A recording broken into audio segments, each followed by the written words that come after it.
Elektrinis crossoveris Volvo EX30 stebina galia, efektyvumu, dizainu, na ir keliom kitom svarbiom savybėm, dėl kurių jis pateko į Europos metų automobilio rinkimų finalą tarp 7 geriausių ir į geriausio pasaulio automobilio finalininkų 7-tuką.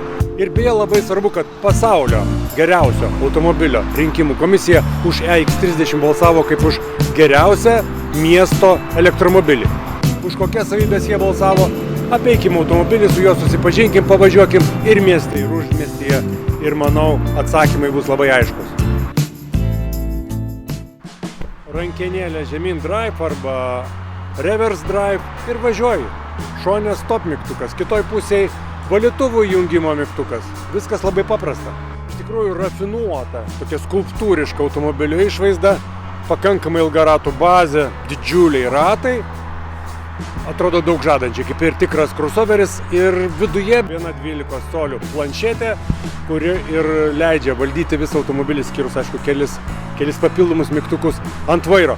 Ir įdomiausia tai, kad nėra jokio ten start-stop mygtuko, užvedimo atsisėdi automobilį, rankenėlė žemyn drive arba reverse drive ir važiuoji. Šone stop mygtukas, kitoj pusėje valytuvų jungimo mygtukas. Viskas labai paprasta. Sėdam į vidų. Vairas, čia nėra jokio prietaisų skydelio, bet čia yra vairuotojo akis stebinti sistema. Vos tik važiuodamas nukreipia akis nuo kelio kažkur į šonę, pavasarį vaikštančias, žydinčias gėles tebūnie. Iš karto ekranas perspėja, nepamiršk vairuoti, galvok apie saugumą. Tai yra labai svarbu, Volvo visuomet galvodavo apie saugumą. Pagrindinė planšetė yra čia ir Harman Kardon sistema be abejo, kuri puikiai groja, bet visą automobilį tikrai labai patogu valdyti, tiesiog pasirinkus funkciją ekrane ir po to, jeigu reikia, dar panaudojus vieną mygtuką esantį ant vairo. Va, veidrodėlių valdymas labai įdomus. Pasirenki čia mygtukėlį, kairysis, tuomet jau ant vairo, pasirenki mygtukėlį šį ir veidrodėlis sukiojasi. Noriu kitą veidrodėlį susireguliuoti, ekrane pasirenku dešinysis. Ir vėl mygtukėlis, kuris leidžia reguliuoti dešinį veidrodėlį. Štai taip viskas paprasta.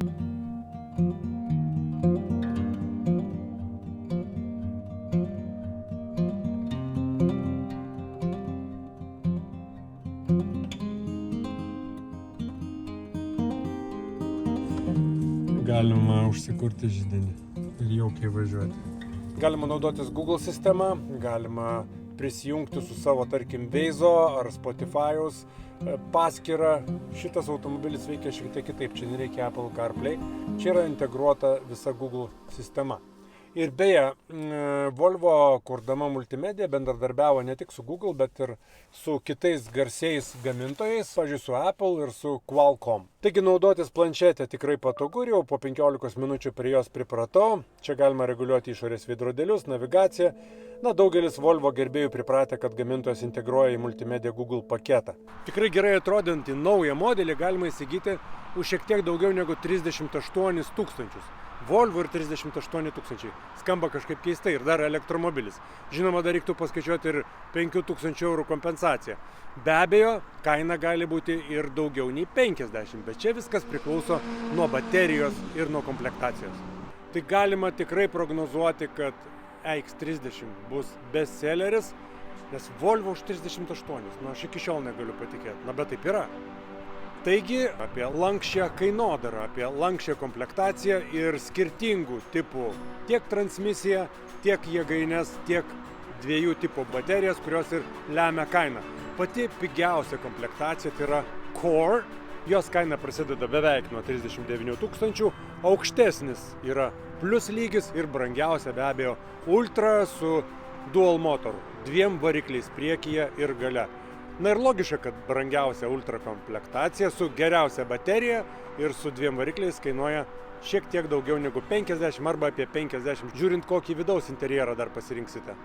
Taigi už skirtingą kainą skirtingo tipo baterijos. Jeigu važinėjate daugiausia mieste, nelabai ilgus atstumus ir jeigu jums nereikia įkrauti bateriją labai greitai ir labai daug, Tai visiškai pakanka paprastesnės LPF baterijos. Joje naudojama ličio geležies fosfato technologija, todėl jos gamybai reikia mažiau išlaidų. Na, o norintys vieną įkrovą nuvažiuoti daugiau kilometrų, tai aišku, norintys ir dar didesnės dinamikos, ne per 5 sekundės iki 100 įsibėgėto per 3,6 sekundės ar 3, galbūt 8, tai jau turėtų rinktis brangesnė baterija, kuri yra ir modernesnė.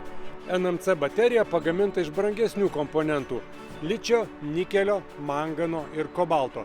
Ji pasižymė didesnių energijos tankių, taigi gali išlaikyti didesnį krūvį, todėl ir yra brangesnė, tačiau vartoti be abejo patogesnė. Pigiausias EX30 komplektuojamas su vienu varikliu, su paprastesnė baterija ir galiniais varančiaisiais. Toks pačios paprasčiausios komplektacijos modelis vieną įkrovą gali nuvažiuoti iki 337 km, o iki 100 km per valandą įsibėgėja per 5,7 sekundės. Tokia dinamika daugiau nei pakankama, norint aplenkti ar iššokti į žiedinę sankryžą. Jei rinksitės 5000 eurų brangesnį variantą su modernesne didesnio tankio baterija, jūs galėsite su ja nuvažiuoti iki 475 km, kas irgi yra įspūdingas skaičius. Žinoma, čia yra mišrus režimas, jeigu važiuosite regeneruodami mieste, galite pasiekti ir daugiau nei 600 km. Jei norite daugiau galios ir didesnio pravažumo, Volvo siūlo 2 variklių sistemą. Nuvažiuosite iki 450 km vieną įkrovą, tačiau įsibėgėjimas iki 100 km per valandą per 3,6 sekundės, o tai yra tikrai įspūdinga dinamika ir patikėkite, to kartoti daugiau negu 3 kartus nesinori, nes mūsų skrandžiai yra jautrūs.